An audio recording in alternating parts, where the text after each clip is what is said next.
Bienvenue dans mon exposition conférence en ce février 2024. Donc je vais vous présenter pour vous une petite captation de cette conférence pour vous montrer donc exactement ce qu'il y avait à voir en vrai. Donc ici on va démarrer avec l'histoire.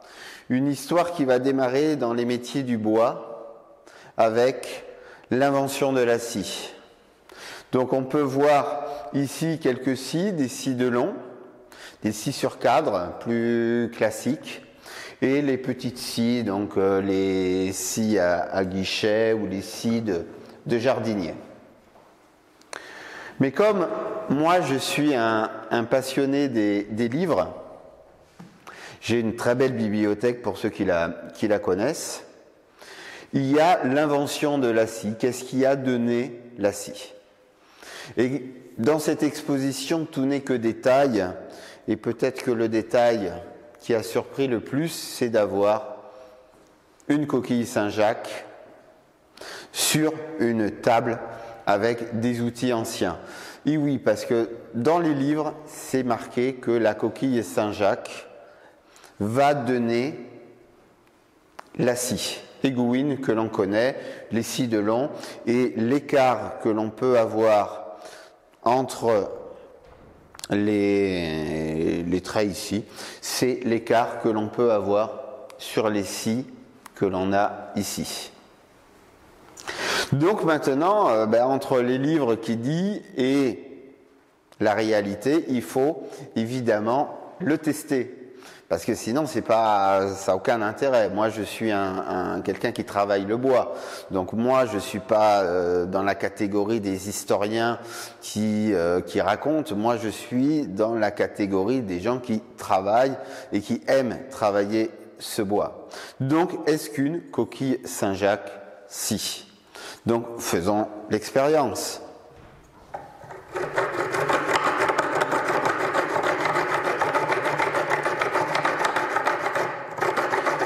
Donc voilà, on peut voir ici que je suis en capacité évidemment de scier. Alors on va me dire peut-être oui le trait était déjà fait, il y a peut-être un petit truc, donc je vais vous démarrer juste avant pour vous montrer qu'il n'y a pas de trucage. C'est pas préparé, mais que cela scie bien. Donc effectivement, on peut dire que les livres ont bien raison.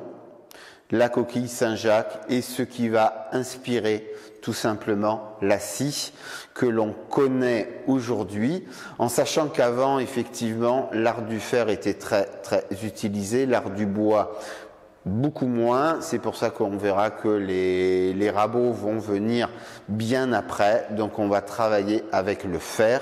Le bois ne fera que le manche de l'outil, mais pas excessivement, beaucoup plus, tant qu'on est sur l'art roman jusqu'avant.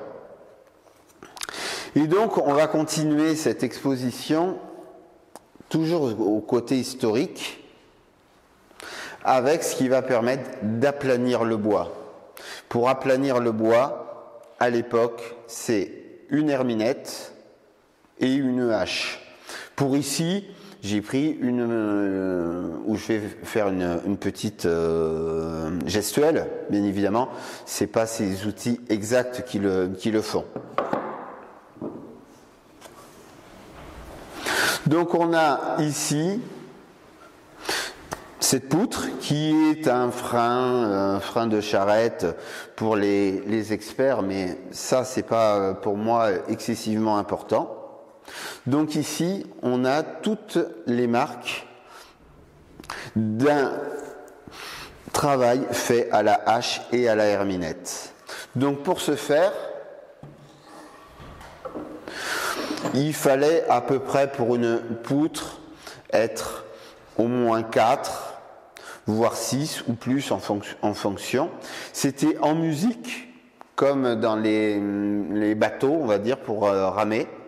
Et c'était un coup de herminette, un coup de hache. Et on tournait, on dansait autour de la poutre pour aplanir. Tout était en rythme. Certains chantaient évidemment pour que la herminette et la hache ne se tape pas, parce qu'évidemment il fallait que tout soit réglé comme du papier à musique. L'avantage de la herminette, c'est que la herminette, on a une gestuelle qui va permettre tout simplement de ne pas forcément rentrer dans le bois, de soulever la matière, donc souvent l'écorce, quand la hache va permettre effectivement d'aplanir en glissant tout simplement sur le support. Donc voilà, c'était la méthode. Cette méthode sera utilisée encore après l'invention du rabot que l'on verra un peu plus tard dans cette exposition. Mais c'est vraiment une méthode. Aujourd'hui, la herminette, alors la majorité du monde dira que l'herminette, c'est un outil de tonnelier. Ça a servi évidemment pour les tonneliers, mais on va voir un peu plus loin qu'il y a bien mieux pour faire un tonneau que la herminette, et que la herminette, c'est aujourd'hui l'outil principal pour écorcer le bois, avec l'avantage toujours, c'est qu'on ne va pas rentrer, c'est-à-dire que ça va soulever l'écorce et ça va la retirer. Donc énormément d'utilisation pour l'herminette. Il faut savoir que les herminettes sont toujours en vente aujourd'hui et ils sont toujours utilisés. La majorité évidemment pour écorcer, mais il ne faut pas oublier, c'est quand on n'a pas l'électricité, qu'on n'a pas des fois ça, c'est un outil qui peut être plus pratique que la hache, parce que la hache va faire plus de sciage, mais qui va être plus utile pour couper du bois, pour la cheminée, ou pour quand on a le grand modèle de hache, je l'ai dans la collection, elle n'est pas ici, pour permettre de couper un arbre bien évidemment. Donc voilà cette petite explication. On peut voir ici tout simplement ce que j'ai récupéré. C'est un retable, un morceau de retable qui a été restauré. Donc je l'ai récupéré quand j'ai vidé l'atelier qui était à Torrens, près de Sahor. Donc on peut voir le grand modèle. Il a été nettoyé. Uniquement, je n'ai pas retouché le reste, et on peut voir sur les petits modèles qui sont ici, donc les parties nettoyées et les parties non nettoyées. Et pour vous, je vais vous faire le gros plan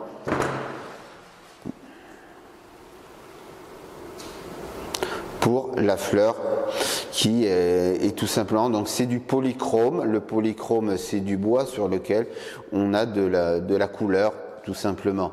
Donc on a la couleur du bois, on a évidemment des couleurs, le rouge et le jaune tout simplement. Donc le polychrome, c'est ça, c'est plusieurs couleurs. Me voici ici avec les premiers rabots. Donc les rabots, il faut compter l'art gothique à peu près pour avoir les rabots. Donc on est au XIIe siècle. XIIe siècle, c'est aussi tout simplement la naissance de notre village de Monnet. Et on se retrouve ici. Donc Monnet est né avec aussi quasiment l'invention du rabot, même s'il faudra réellement un peu plus de temps pour avoir vraiment l'évolution des rabots, donc ici, et qu'ils arrivent effectivement de notre côté.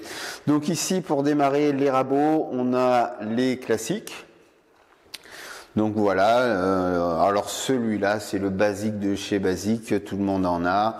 Voilà, il se conduit très très bien, c'est le basique. On va pas si vite, ça s'appelle une navette. Voilà un petit rabot avec la particularité donc d'une pièce métallique. Il est un peu plus tard bien évidemment. On a de l'assemblage ici. Là on a, alors ça c'est pour faire une fenêtre. Donc voilà. Et on a un rabot d'ébéniste. Et voici l'un des rares rabots d'ébénisterie que j'ai. Donc ce rabot, c'est un rabot à dents. Et la particularité, c'est qu'il va permettre de faire les collages.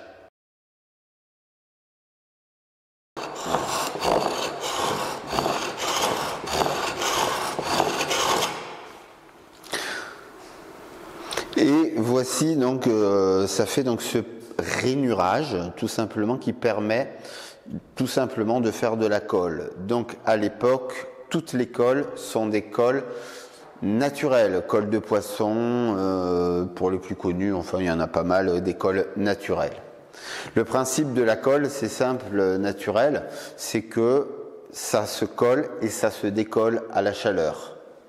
Donc pour faire un collage, évidemment, quand on a le côté donc non lisse, granuleux, ça va mieux adhérer à la colle. Hein. Donc c'est effectivement un rabot qui va permettre de bien coller la chose.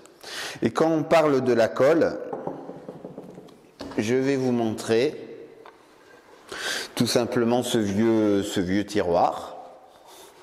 Ce vieux tiroir avec les traces de colle. Voilà, parce que quand on met un meuble ancien à côté d'une source de chaleur, on a tout simplement ces colles naturelles qui dégoulinent sur les ouvrages, qui peut tout simplement, quand on a une chaise par exemple, on peut tomber parce qu'il n'y a plus de colle et tout est tombé. Donc voilà, c'est ça les colles tout simplement naturelles, et c'est pour ça qu'un meuble marqueté ne doit jamais être à côté d'une source de chaleur ou d'une fenêtre, tout simplement en été, parce que les marqueteries vont tout simplement se décoller. Mais l'avantage aussi de ces colles sur les meubles marquetés, c'est qu'on peut intégralement décoller les marqueteries et les recoller, ce qui permet évidemment de restaurer de manière beaucoup plus optimale, évidemment, les ouvrages anciens. Sur cette table, tout simplement, on va avoir donc le classique, le rabot que tout le monde a, hein, celui qui n'a quasiment donc aucune valeur. Donc c'est un rabot que donc tous les artisans avaient, mais que la majorité, tous les habitants d'un village avaient. S'il fallait mettre un petit coup sur une porte, il avait. Donc c'est ce qui va permettre tout simplement de raboter. Hein. Donc ça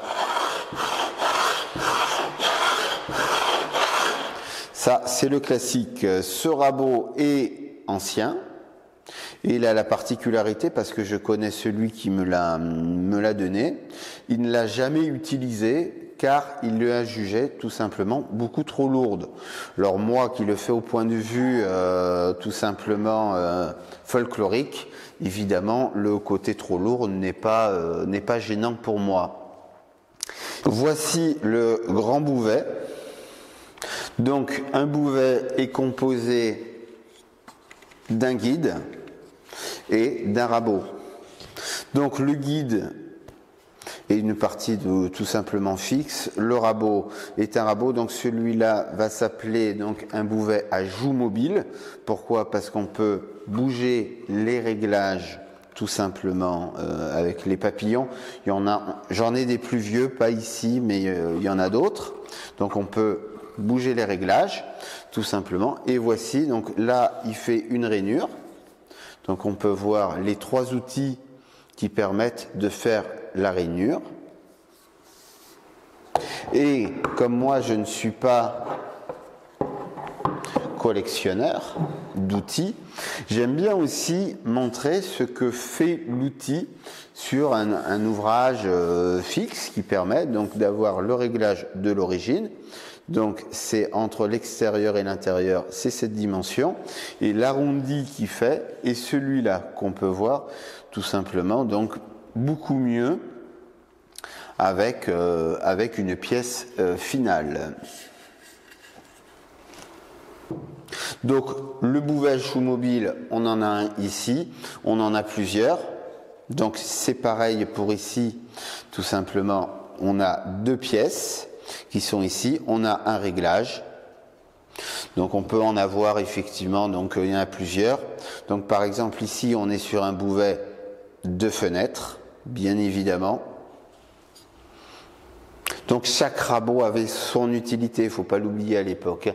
On faisait un rabot en fonction de l'ouvrage que l'on devait établir. Donc voilà, ça c'est que des bouvets à joue mobile, mais on verra un peu plus tard sur une autre table qu'on a des bouvets tout simplement qui sont fixes, c'est avec un guide. Et pourquoi le bouvet Quelle est l'origine? L'origine, c'est tout simplement le bœuf qui tire la charrue. En équivalence, c'est le nom tout simplement du bouvet. Pour ici, on a un escabeau. Et cet escabeau, il a un intérêt. Alors déjà parce qu'il est ancien, mais c'est pas le choix d'avoir mis un escabeau ici. C'est tout simplement pour présenter un seul et unique rabot. Et pourquoi ce rabot, il est perché? Ben, tout simplement parce qu'il a une histoire, ce rabot. L'histoire, c'est qu'à l'époque, un artisan allait présenter un rabot pour montrer la qualité de son travail. Et pas un ouvrage comme notre époque, évidemment, le ferait, ou le monde des compagnons avec des objets particulièrement beaux. On est dans les villages, donc on va être plus sur la présentation d'un rabot. Et ces rabots, ils valent excessivement cher. Alors moi, j'ai pas un rabot qui vaut le prix de 50 000 € ou 100 000 € comme les plus beaux rabots peuvent être à ce tarif-là. Donc ce rabot, il est exceptionnel, il mérite d'être en hauteur pour respecter l'histoire. Donc ici, on a un dessin accentué qui est une doucine. Le doucine, c'est le rabot décoratif exceptionnel, hein, bien évidemment. Donc tout ce qui va être décoratif, qui fera les baguettes, les moulures, ça va s'appeler une doucine. Donc celui-là est très grand, avec donc 3 fers ici, et surtout ce rabot, donc hormis d'avoir un assemblage absolument de fou furieux, bien évidemment, hein. On sent qu'il a été excessivement travaillé, et ce rabot donc n'a pas d'usure, donc ça c'est une première chose. Et puis ce rabot, ben, il n'y a pas de prise en main, ça veut dire que là par exemple si je voulais travailler par rapport à son poids, ce serait pas l'idéal évidemment de travailler là-dessus. Donc on est vraiment sur le rabot décoratif que l'artisan allait mettre en haut d'une armoire par exemple, et on voyait dans les ateliers tout simplement ce rabot, c'est la première chose que l'on voyait quand on rentrait, donc soit dans des lieux de stockage comme souvent à l'époque, ou à la fin quand l'invention de l'atelier avec les rabots fixes pouvait effectivement donner. Donc vraiment, on est sur un rabot artistique qui mérite d'être toujours présenté en hauteur, et c'est pour ça que j'ai choisi l'escabeau pour le montrer. Donc on va être sur les rabots maintenant qui vont travailler. Donc on a un rabot qui est un petit peu, un nom un petit peu évidemment marrant, hein, parce que ça s'appelle les dents de la vieille. Donc la vieille a une dent, on l'appelle aussi une guimbarde. Donc ce qui va permettre de faire une rainure. Donc je vais présenter donc facile le geste, hein, donc on le prend comme ça. Et on va donc faire le trou. Donc ça va permettre de travailler, donc voilà, de faire une rayure. Le nom est un petit peu comique évidemment là-dessus. On a les ciseaux. Donc celui-là est un ciseau avec un manche évidemment particulier parce que l'artisan devait tout simplement donc tourner pour travailler. La largeur fait que ça aurait pu être pour sabotier, mais ça peut être aussi pour un autre métier où il y a besoin tout simplement de tourner. Là, on est sur un outil tournant. Ça, on a le pur classique, bien évidemment, avec le gros manche, et on peut voir à quel point on a tapé dessus. Il y a des traces sur le manche. Et celui-là, donc, c'est une dent d'âne. Donc, on était aux dents de la vieille, on est sur la dent de l'âne, bien évidemment. C'est ce qui va permettre de faire les mortaises. Donc, on va taper là-dessus. Il est plus solide que celui-ci, qui fera plus, on va dire, le tenon, pour faire les assemblages, tout simplement. Donc, ça s'appelle le bec d'âne ou la dent d'âne. Il faut savoir que dans les outils du bois, l'animal était très souvent utilisé. On le reverra avec un peu plus loin le rabot fixe qui va s'appeler la colombe, tout simplement. Donc on a aussi le bandane. Donc les animaux ont été utilisés pour donner le nom des outils. Et on a ici donc les outils de traçage que l'on a, avec la particularité, le trusquin, outil de traçage classique. Celui-là, il est double. Il va s'appeler donc portugais, vu qu'il vient du Portugal, tout simplement. Et ça va permettre donc de tracer 2 traits avec un outil, tout simplement. Donc voilà. Et ici, la particularité, c'est tout simplement le dessin qui est ici, ici et ici. On a 3 motifs qui sont dessinés. Alors il y a 2 possibilités. Soit c'est une pièce qui a servi de travail, c'est-à-dire qu'il a utilisé un vieux bois pour faire tout simplement son trusquin, soit effectivement il a voulu donc marquer, dessiner sur son outil. Je pense plus à la première qu'à la seconde, car un outil en règle générale, soit il était signé, soit comme pour les meubles, il était estampillé avec des initiales dessus, donc soit par le feu, soit tout simplement en appuyant dessus et en gravant dessus. Donc voilà la petite histoire de ce trusquin, bien évidemment, mais aussi des signatures des rabots et de tous les outils à bois. Me voici ici avec une collection tout simplement de rabots.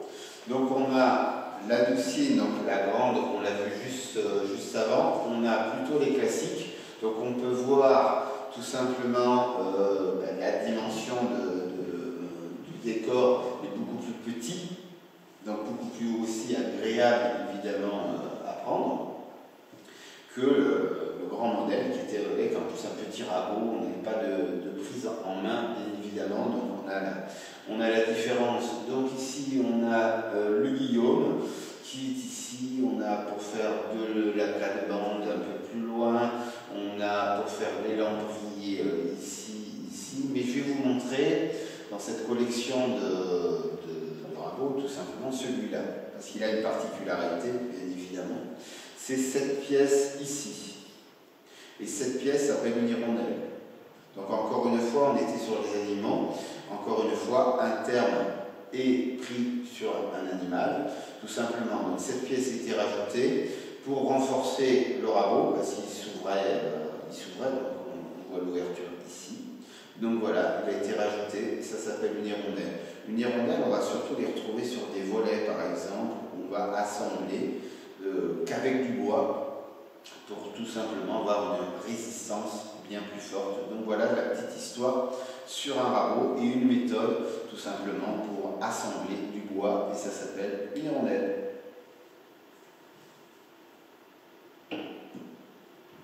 Me voici ici sur la partie de table qui est pour la tonnellerie. Donc la tonnellerie, j'ai reçu il y a quelques mois un nouveau don, du tonnelier menuisier de Montnay, donc voilà, c'est aussi l'occasion de lui rendre hommage. Donc voilà, il a un siècle avant, c'était le dernier tonnelier, et il y a encore sur le mur marqué tout simplement tonnelier menuisier. C'est historique, peut-être que les marques ne vont pas rester excessivement longtemps, donc voilà, il faut en profiter pour le citer. Donc que des outils de tonnelier, on va présenter ici le Stockholm. Alors c'est un bouvet tout simplement, donc qui doit venir évidemment de Stockholm. Donc ce qui va permettre donc de suivre les tonneaux tout simplement. Donc bouvet pareil, c'est un rabot et une partie qui sert de guide tout simplement. Donc ça c'est le terme générique. On a donc un bouvet à joue mobile ici, bien ancien bien évidemment, avec un bois très marqué. Celui-là il a beaucoup plus souffert. Donc on va pas si vite. Ici on a les rabots à la débardée, tout simplement. Donc il y en a deux. Donc là, on est dans des purs rabots de tonnellerie, hein. C'est vraiment que ça. Donc voici, grand modèle. Donc ils appartiennent à l'ancien tonnelier menuisier. Il faut bien citer cet ordre. Alors pourquoi? Le tonnelier a toujours eu besoin de l'atelier, car il a besoin de l'eau et du feu. Et que, évidemment, l'atelier est important. Le menuisier, comme l'ébéniste, sont très nomades tant que l'outil n'est pas fixe. Donc, il a bien respecté l'ordre. C'est un tonnelier qui fait de la menuiserie. Et derrière, il faisait aussi les cercueils. Mais ça englobe aussi la menuiserie, bien évidemment. Retournons sur la tonnellerie avec deux outils classiques. C'est le jabloir. On a un grand modèle et on a le petit modèle. Donc je vais présenter le grand modèle. Donc ici on a un guide, un outil avec de la dentelure ici. Et donc cette dentelure va s'arrêter sur ce guide qui est là, hein. Donc évidemment il y a de l'usure, à l'origine c'était plus profond. Donc voilà, je vais vous faire la petite démonstration. Donc il faut l'imaginer sur un tonneau. Donc si on l'imagine sur un tonneau, c'est inversé, mais pour la présentation en public, évidemment c'est beaucoup mieux visible dans ce sens. Donc voilà, et on allait donc creuser jusqu'à temps d'arriver à ce guide-là. Donc le petit modèle, c'est exactement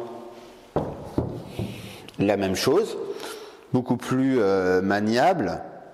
Donc même principe, une dentelure, un guide qui permet d'arrêter, tout simplement. Ça fait la même chose, tout simplement.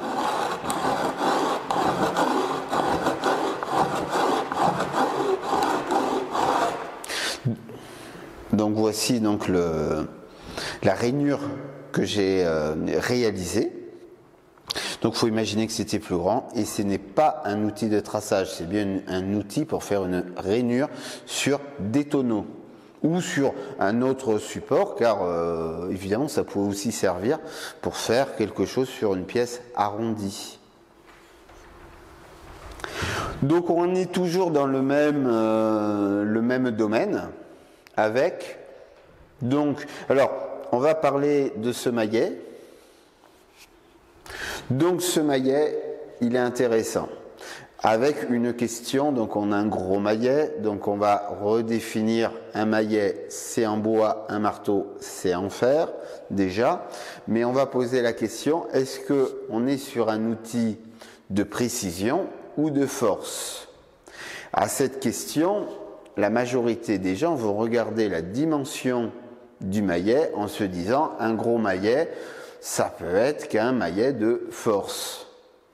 Et bien c'est totalement faux, parce que ce qui compte pour savoir si un outil est de force ou de précision, c'est la longueur du manche. Donc quand on a un petit manche, c'est un outil de précision. Donc quand on veut envoyer tout simplement la force, eh bien, le mieux c'est d'avoir un manche beaucoup plus long auquel on va pouvoir évidemment lâcher les coups.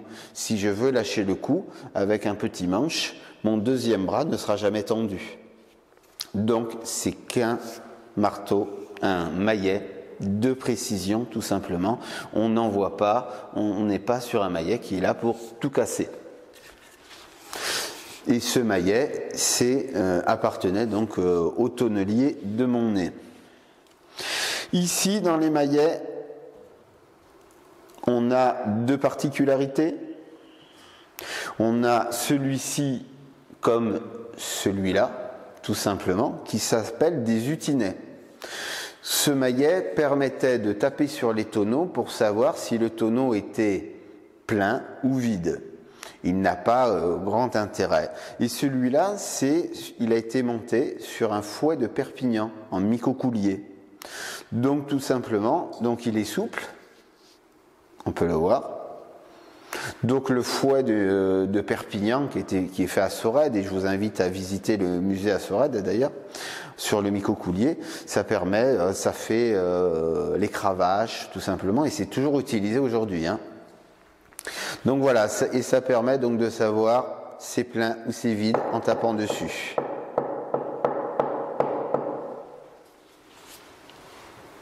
Celui-là, c'est exactement la même chose. C'est un utinet, sauf que il avait pour objectif, évidemment, d'avoir le tonneau qui était beaucoup plus haut, beaucoup plus loin, s'il y avait donc besoin d'un long manche, tout simplement.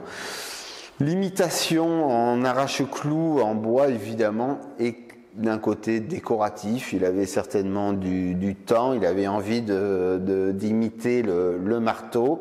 Donc voilà, mais un marteau en bois, évidemment, n'arrachera jamais un clou. Hein. C'est le clou qui arrachera le marteau.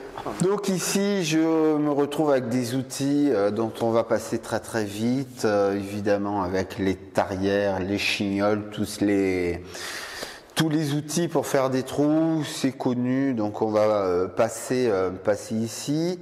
On va aller passer aussi très très vite avec les scies à cheville. Un modèle double pour ici et un modèle simple pour là. Donc voilà, on est pour le meuble. Le but du jeu, c'est que ça ne raye pas pour scier, tout simplement pour aligner. Et ici, on a 3 variétés de planes. Donc l'un est totalement en fer, les 2 autres sont en bois, dont une qui a une poignée, donc pour forcer un peu plus vite. Donc voilà, la plane, c'est ça, hein, c'est-à-dire qu'on la prend avec les 2 mains. Et on va tout simplement prendre la matière. Donc c'est ce qui va permettre en règle générale de faire toutes les pièces arrondies que le rabot ne peut pas faire. Et ici, on est sur une galère. Alors on n'est pas sur un bateau, mais on est quand même sur une galère. On est donc sur une varlope, une grande varlope. Sauf qu'une varlope, on est à une personne. Là, on va être à 2. Donc ici, il y avait une poignée.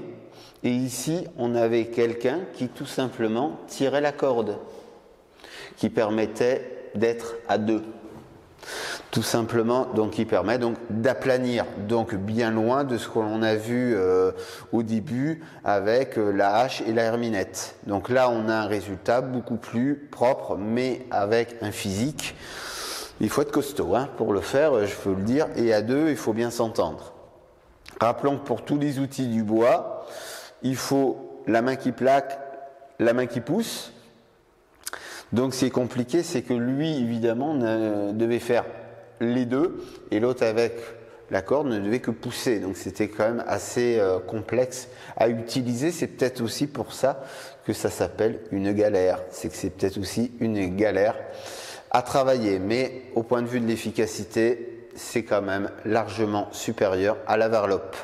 Donc une varlope, j'en ai une à côté, c'est ça.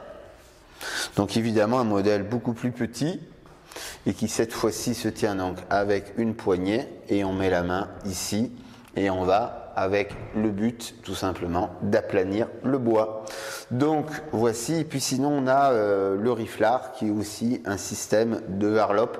Moi je préfère évidemment le terme de varlope que le terme de galère ou compagnie pour être beaucoup plus clair avec les gens qui ne sont pas spécialisés dans les noms particuliers des outils. Me voici sur la dernière table.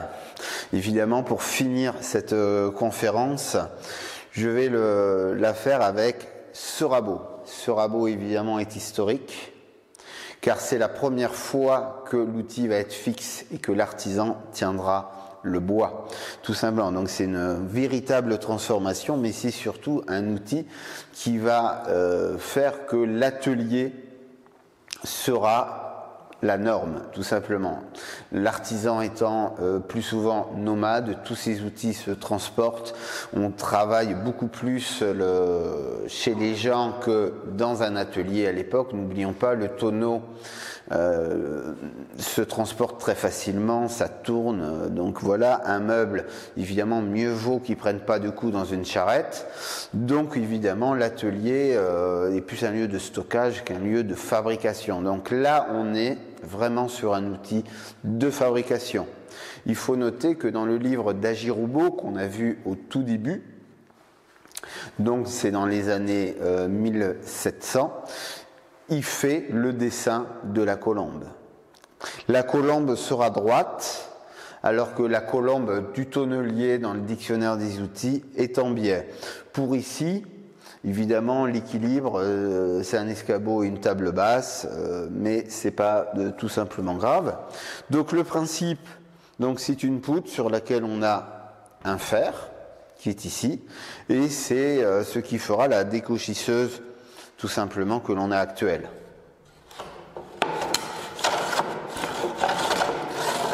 Le but étant ici évidemment d'aplanir le bois. Donc voilà. Et on peut voir tout simplement que voilà, il coupe, malgré que l'outil n'a pas été évidemment affûté. On fait quand même du copeau dessus. Après, on n'abuse pas parce que faut respecter tout simplement ces outils anciens qui ont des décennies, voire un siècle d'existence. Donc il faut évidemment les respecter. Donc si l'outil fixe, un outil qui va être très vite, même si il date sur les ateliers royaux dans les années 1700, il existe, on a la trace. Ensuite, dans nos villages, il arrivera évidemment beaucoup plus tard et il va vite évidemment être remplacé par l'électricité et le moteur avec les outils que l'on a ici, mécaniques bien évidemment, avec les fers que l'on va mettre sur les toupis, sur la mortaiseuse, la dégauchisseuse, évidemment. Donc on a les anciens, donc ça c'est un peu plus moderne, c'est un porte-fer, mais avant c'était juste le fer que l'on mettait sur l'arbre de l'outil. Donc évidemment, ici il n'y a pas l'atelier, il n'y a pas les machines, c'est moins facile de le voir. Donc voilà, ça c'est les fers qu'on mettait, c'était quand même ultra dangereux, faut noter. Donc ici j'en ai pris juste 3 pour cette expo que l'on peut voir.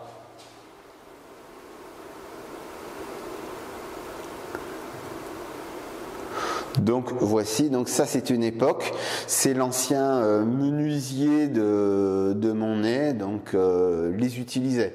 Donc ça date de quand même, ça a été utilisé, on va dire, il y a jusqu'à une 50aine d'années. Ensuite est venu donc le porte-fer.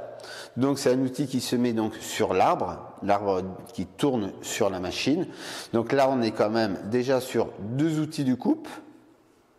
C'est quand même beaucoup plus sécurisé.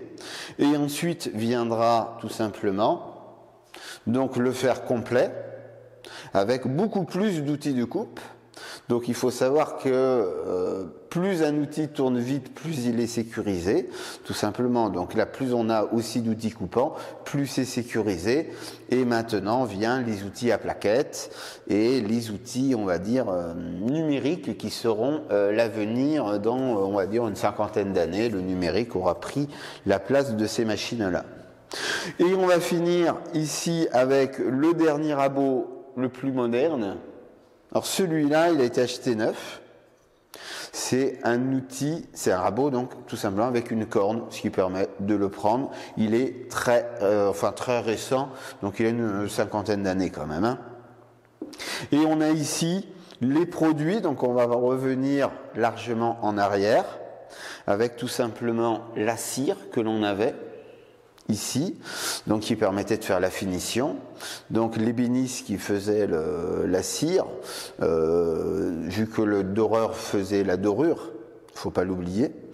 Donc évidemment, donc on coupait et on chauffait et on plaçait tout simplement la cire à l'époque. Et puis, pour finir, on va citer évidemment, donc ça appartient au tonnelier de mon nez, donc c'était des ustensiles pour garder donc tout ce qui était vernis, huile, brut de noix pour faire le noir bien évidemment, donc tous ces produits étaient dans ces pots. Et c'est là-dessus donc je vais terminer ce passage donc historique. On a vu donc de la coquille Saint-Jacques, les méthodes, les rabots et compagnie. C'est ici donc que je quitte cette conférence. J'espère qu'elle vous aura plu. J'espère qu'elle vous donnera envie de venir en vrai la découvrir, pouvoir évidemment le voir réellement. Vous montrer aussi à l'atelier qu'on peut le faire tout simplement d'autres choses. Et puis voilà, vous remercier d'avoir suivi la vidéo et je vous souhaite à très bientôt pour une nouvelle aventure à tous les passionnés du patrimoine.